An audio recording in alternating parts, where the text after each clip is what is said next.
Hello everyone, this is Saurabh Sharma. Welcome to Vijayata IAS Academy. Let's start with the current affairs of 19th of January 2022. And today we have as a start with the what is Kala Utsav, since there was this news in PIB. So let's talk about this Kala Utsav thing, because art and culture is one of the most favorite topics and areas for UPSC.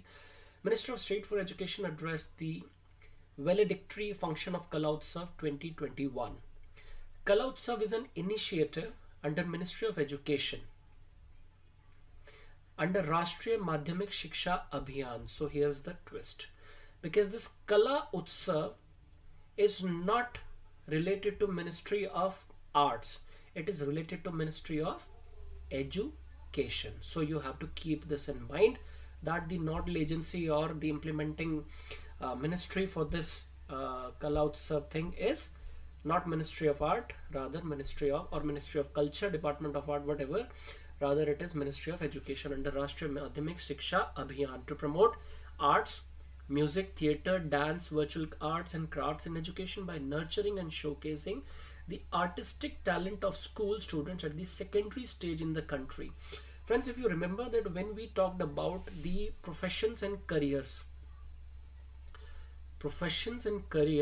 in national education policy and how the youth development and youth involvement can be ensured in India's mainstream, we talked about that Indian youth has to be diversified and their attention must be channelized to other creative arts, creative thinking, so that this demographic dividend can be ripened and can be reaped in a good nurturing ways. So here this Kala Utsav is basically hinting towards what we have already discussed.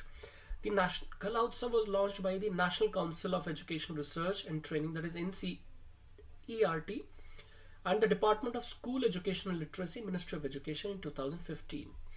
In Kala Utsav, students from all the schools of the country are invited first at the district level, then at the state level, and finally at the national level to compete in different categories in front of an esteemed jury consisting of 27 members from different genres of art, each an expert in their own field.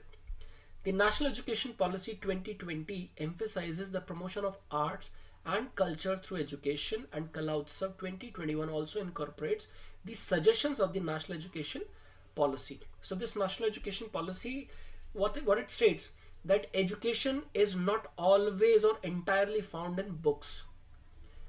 Rather, it is also, because books are part of your life, so the biggest knowledge pool or your university is your life, what you are living, your surrounding areas, your day-to-day interaction. Hence you should have a keen source of or keen understanding of observation and great intelligence to decode that observation. Because let me tell you one very simple thing, that when it comes to analytical power and perception of students of India and Western countries, you will find that the analytical skills of those people, that their logics and rationale behind their actions and what sort of reasoning do they provide, that is absolutely different from what the same person, the same age person, a child or whatsoever is giving in India.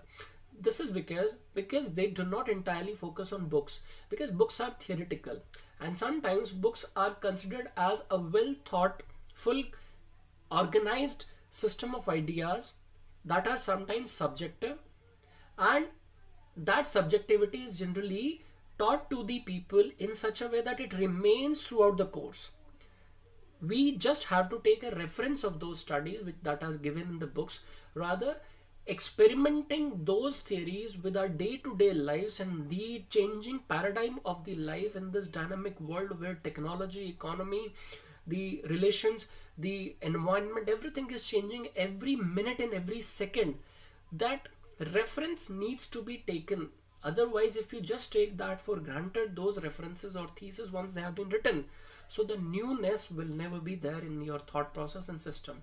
That is why this analytical system, this is why the reasoning part of Indian students are little lower side when it comes to comparison towards the or with the same field of the same age group in the different countries like Japan, China, Korea, Singapore, in Canada, in Russia for that matter. So this is basically the reason that there life is taught. Here for life books are taught. This is basically the difference. So this is why this artistic art, Kala Utsav, the promotion of intellectual thinking, creative thinking, innovative thinking, thinking out of the box, and teaching, let's say this, why this international schools are being preferred by Indian parents at the moment, why these newly created online education platforms are coming, and they claim that they teach students, let's say one for class 1 or class 2 in interactive manners, like by creating blocks, by creating case studies, 3D images, 4D images, because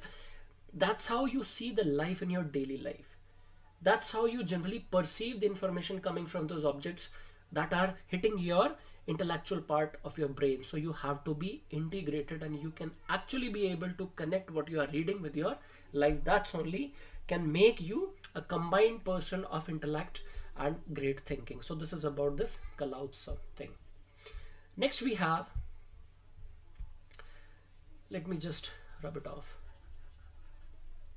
Next we have is the initiative launched by Ministry of Housing and Urban Affairs, MOHUA. The Ministry of Housing and Urban Affairs announced Winning Cities for Streets for People Challenge, Nurturing Neighborhoods Challenge, and Season 2 of India Cycles for Change. I hope government ministries and departments are not very much fond of Big Boss Season 1, 2, 3, because the kind of nomenclature coming up for the schemes Season 2, not the Part 2 or Version 2, but Season 2, that's kind of Bollywoodistic or media related type style. Anyways, this is important for us, that what are these schemes for? This Streets for People Challenge. So what is the Streets for People Challenge? See, just try to connect the dots. Streets for people. Streets for people. It is somehow talking about pedestrians. Pedestrians. So when it comes to pedestrians, basically that is talking about the local infrastructure that includes parks, that includes pavements, walking pavements, that includes footbridges, that includes the ramps for people with disabilities or Divyangjan, that is talking about free movement of people without motors, or etc, etc, etc. So let's see what is this. Launched by Ministry of Housing excuse me, and Urban Affairs, it aims to inspire cities to create more walkable and pedestrian friendly streets through quick, innovative and low cost measures. This is this Streets for Challenge program. Fit India mission and the Ministry of Youth Affairs and Sports, along with the India program of the Institute of Transport Development and Policy, have partnered with the Smart Cities mission to support the challenge. Do not get into the complexity of this paragraph. Simply, this is my humble advice to you, or a great advice to you in this manner, and I take wisdom of my words what I'm saying, that do not go into the complexity of this paragraph. Rather, just understand one thing, simple thing, that here it is talking about 2-3 things: urban youth affairs and sports, transport development, smart cities mission. If you see, you can find that there is an integration it is talking about. There is an assimilation it is talking about. There is basically coordination it is talking about. There is a joint venture it is talking about. There is a complex web. That means if it is a complex web, let's say 2-3 departments are working integratedly and coordinatingly, then it is talking about smoothness, more accessibility, venues, scopes, etc. Because the transport development policy will make it possible that there are pavements, there are walkable distances, there are foot over bridges. Smart cities mission will make sure that people of all the classes, all the age group, all the physical and mental health group are making use of the facilities we have. So once you start thinking in this manner, then you have to understand that country like India, where resources are limited, opportunities are limited, and work is immense to be done. So what is the solution? Bring all the people to work together.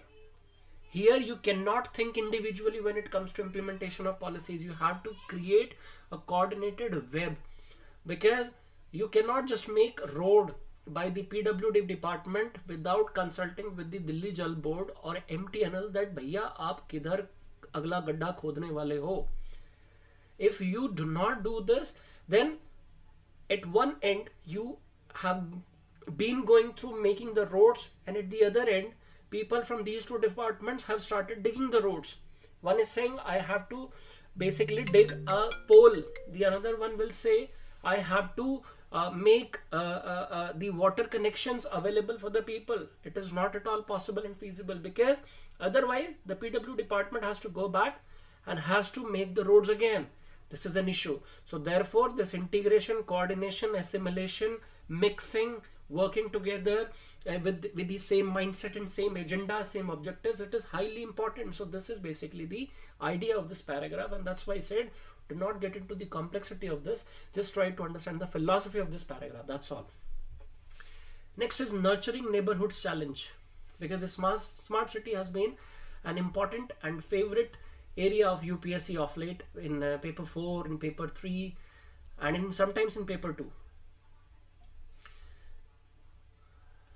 Yeah, nurturing neighborhoods challenge, the second number. The Nurturing Neighborhoods Challenge is a 3-year initiative hosted by Smart Cities Mission, Nurturing Neighborhoods. Ministry of Housing and Urban Affairs. What it aims to? It aims to incorporate a focus on early childhood development, 0 to 5-year-old children, in the planning and management of Indian cities. Important. Because since childhood only, you give them free space, free environment, and their mental growth is not just confined within the limited period, limited space.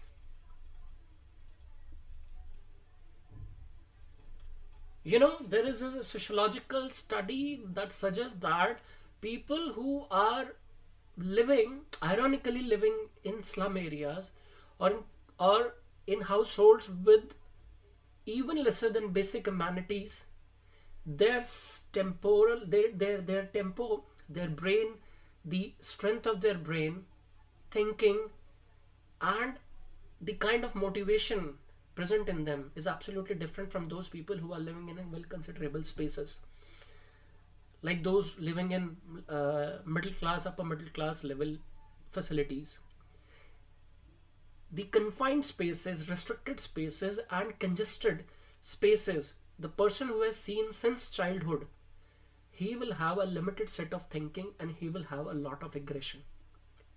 The studies basically became more influential, especially after the Nirbhaya case in Delhi in 2012.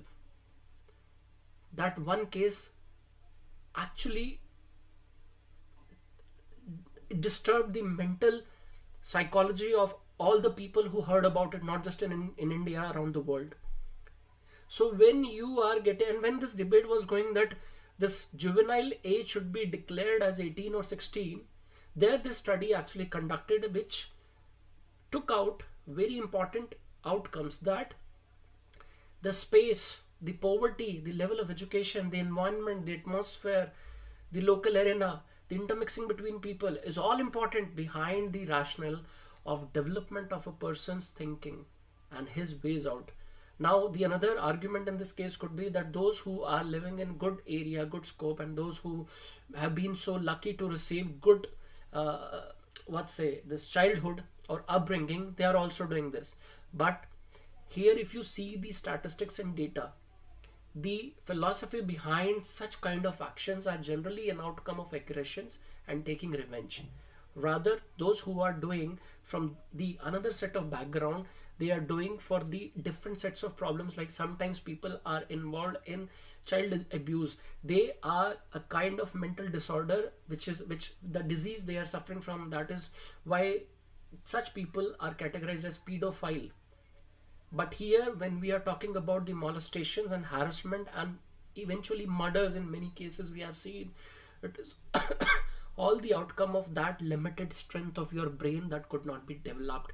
So I don't deny that there are not the anti-argument of this statement, but the thing is that all the arguments and anti-arguments are equally important to understand what is the mixed outcome of the theories and theses. So here, this aim that is incorporated by the Ministry of Housing and Urban Affairs in the lines of Smart Cities mission, it is clearly saying that the early childhood development, that is 0 to 5-year-old children, in the planning and management of Indian cities, because they do not get parks, they could not get free space to actually to do cycling, to do skates, to do cricket, gully cricket, khelo thing type. They do not understand the rationale behind taking the ball out of the drain, out of the nali, and like giving that hit on the ground to clean the ball. You believe it or not, those things which actually let you remain closer to the dirt, dust and open air, open sky, they have a different set of thinking, and they know and they understand the meaning of rationalization, socialization, inclusivity.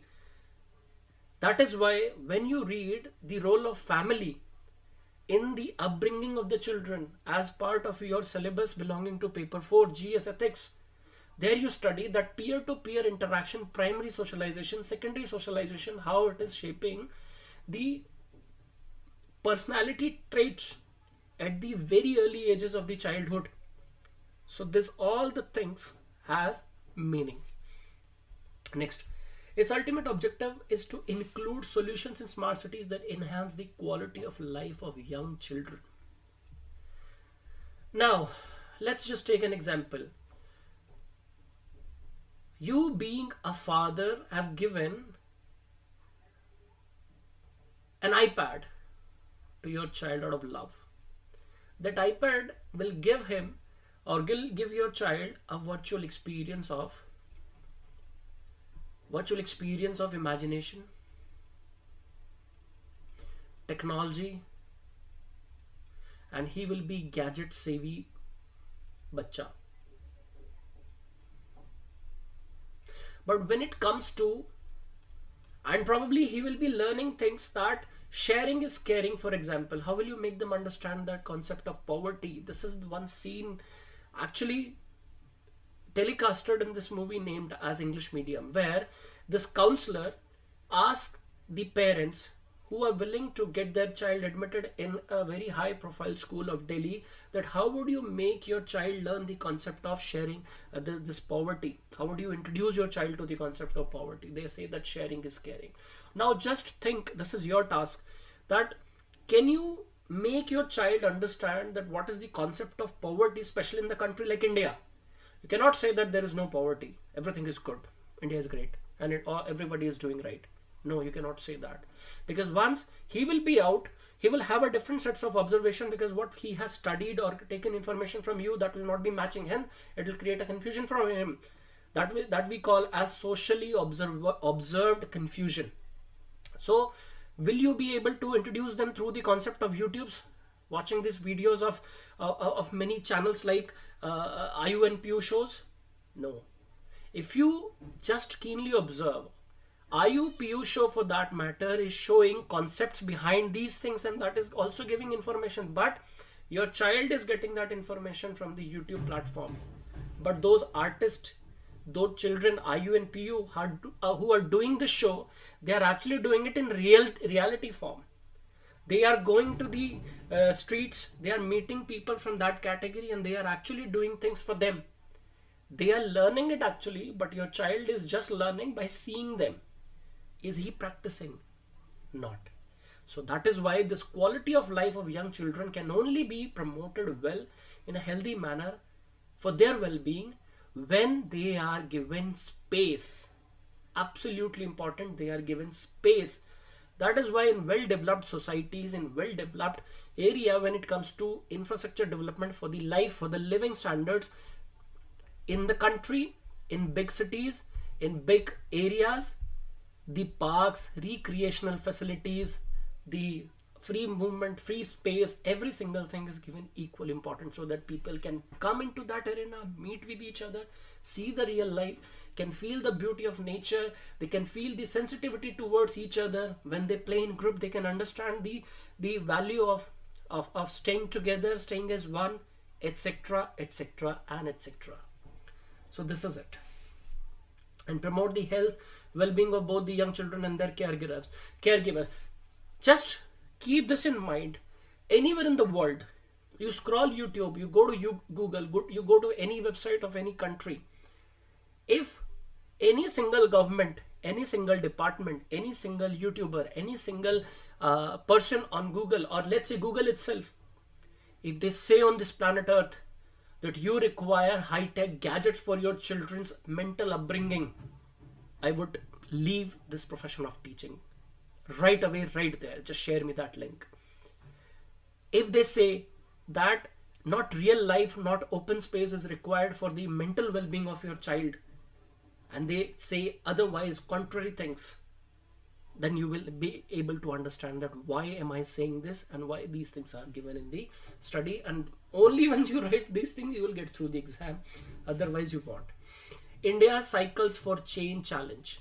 Cycle for Change has been launched under the Smart Cities mission by the ministry as a response to the COVID-19 pandemic that was gaining ground in the country. The lockdown restrictions had significantly affected the commuters of public transport, who saw cycling as a personal COVID-safe alternative for short and medium distance commute. This is also important because cycling is not only solving the issue of heavy traffic congestion, releasing of greenhouse gases and other pollutants in air, rather it is also helping in your health. That is why people are now out for cycling. They are taking this cycling thing as an adventure. Sometimes people are traveling hundreds of kilometers to make records and to make their own satisfaction, and they find it very cool. But ultimately, the physical thing, the manual thing, working in the real field, real environment, in the real world, by getting back to the cycle thing, what the people of my age who used to do in 90s and 2000s, this is the basic fundamental to the growth. This is the basic fundamental to stay healthy, and this is how we can actually keep our environment protected. So in this manner, these three schemes, specially implemented by or initiatives launched by Ministry of Housing and Urban Affairs, is absolutely important in the zone. So you have to just keep great attention towards this. Now, next we have is Indian Navy destroyer versus frigate versus corvettes. What is it? We just have to look into it, because sometimes the differences, the terms are given. So since it was there in the Hindu, so we have to cover it. 3 Navy personnel were killed and 11 injured in an explosion aboard the destroyer INS Ranveer at the naval dockyard in Mumbai.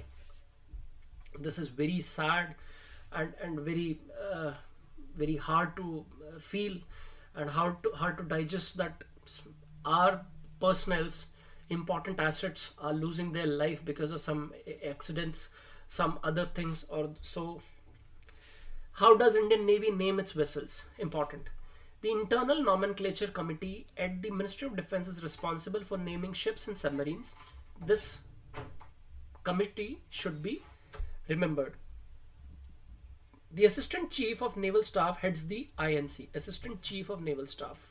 Important, because here, let's say Defense Minister, Defense Secretary, or Navy Chief or Navy Head might be there, but it is Assistant Chief of Naval Staff. Important for PT. And other members include representatives from the historical section of the Ministry and the archaeology department of the education ministry, and that's how they try to give them the name, because name of our frigates, our fleets, our vessels should reflect a meaning. If there is no meaning, then the vision and objective cannot be maintained, and the different diversity of thinking cannot be channelized in one direction. So this is the reason behind it. What is the difference between a destroyer and a frigate? Important.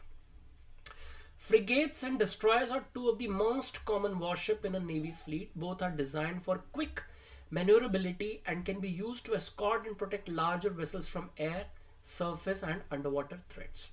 Frigates are more common, with almost every navy in the world is in possession of a frigate as part of its navy fleet.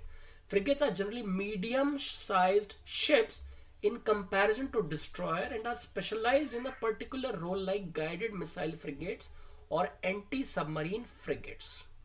So these are medium-sized ships. Those are specialized in a particular role, like guided missiles frigate and anti-submarine frigates. Frigates lack the multi-mission capability like destroyers and are thus usually used as escort vessels to protect sea lines of communication. By virtue of being larger, destroyer can more easily carry and generate the power for more powerful high-resolution radar and a larger number of vertical launch cells. So destroyers are large in size, frigates are smaller in size, and they are generally for specific functions, like sometimes we need for the escort and security purposes that can move well, fast, and we can carry out certain specific functions, whereas the destroyers have these powerful high resolution radar system that actually goes into the mid-sea, mid-ocean, so that the connectivity can be maintained and the signals can be jumped from the ship to ship, because radars cannot cover the very long distance between two installed position, because this water area is very large. Because on land we can actually get the signals bounced and jumps and travel, but on water we cannot, so we have to park the destroyers in the water. Now they can thus provide theater-wide air and missile defense for forces such as carrier battle group and typically serve this function. Frigates, being a smaller vessel, can provide limited air defense to themselves and nearby vessels, but are not particularly well suited to theater air defense. They tend to be utilized primarily for anti-submarine warfare roles, as well as providing short-range air defense as part of a larger surface group. Frigates are generally slower than destroyer, although in modern times there is not a significant difference. Frigate ships are much more cost efficient. Frigates are larger than corvettes but smaller than destroyers. So it's like corvettes, frigates, and destroyers. A corvette is a very small class of combat ship, often the smallest in any fleet. These ships have limited range and weapon systems, but they are quite effective at tracking down and hence primarily used by naval police to control the sea and also for close defense of a larger ship. Both frigates and destroyers are needed for a blue water navy, as they have capability to operate in high threat environment and thus are well coordinated in such roles. Blue water navy. What is blue water navy? You sometimes or many times you might have heard this term, and you have to use this in terms of international defense while you are writing your defense portion. A blue water navy is one that has the capacity to project itself over a much bigger maritime area than its maritime borders. So that means it has a deep sea or mid-sea influence. Because in deep sea or mid-sea, it is not guarding the country. It is also involved in the exploration, scientific researches, minerals, trades, and many things. It is able to carry out operation far from its borders without being required to return to its home port to refuel or restock. While it is evident that blue water navies belong to the most powerful nations, there is no one internationally agreed upon definition. So its blue water navy is basically one with high influence, high presence, and multitasking.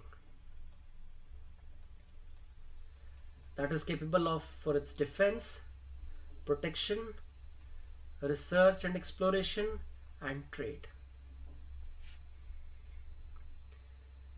As the Indian Navy has the capacity to carry distant operation or at or from the sea up to considerable distance from national shores bases, it qualifies as a blue water force. Navies are classified in terms of colors. A navy whose operations are restricted close to the shore where the water is muddy is called brown water force. A navy that can go farther out is called a green water force, and then there is a blue water force, what we have discussed. Right?